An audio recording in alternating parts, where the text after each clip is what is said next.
Knights of Guinevere essentially places a veil of mystical fantasy over actual dystopian horror. Imagine winning a golden ticket to see Charlie's Chocolate Factory just to find out the chocolate is actually made from human children. That's the type of timing this show is on. As with many fairy tales, the show opens with a disembodied voice telling the tale of a princess trapped in a tower. At first glance, we're tricked into thinking the damsel in distress is the little girl in a purple dress, Olivia. But far from it, she's actually the captor. In a symbolic sense, she's the dragon guarding the tower, and the showrunners leave those two horns in her hair to remind us. The real captive here is the android princess Guinevere. This sets the tone for the show very early on. It teaches us to not take things at face value, because much darker truths may lay beyond. In this show, entire planets are being terraformed into theme parks, the Park Planet franchise, with Guinevere as its mascot. If you've seen Steven Universe, you'll remember how the diamonds spread their reach across the cosmos, conquering worlds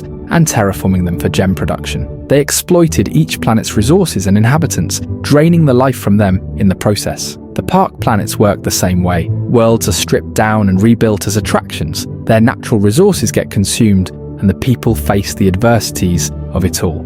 One of such adversities is Blue Lung. Something sinister is clearly going on behind the scenes in the management and maintenance of Park Planet, and the show puts the evidence right in our faces. Babies are being born blue. People are coughing up blue sludge. There's a billboard showing workers handling barrels of blue fluid with the slogan, "We just can't do it without you," with the U highlighted blue. On the surface, it reads as appreciation for supporters, but the undertones are much darker. People may be getting used as fuel to keep Park Planet running, but maybe that's a bit too grim.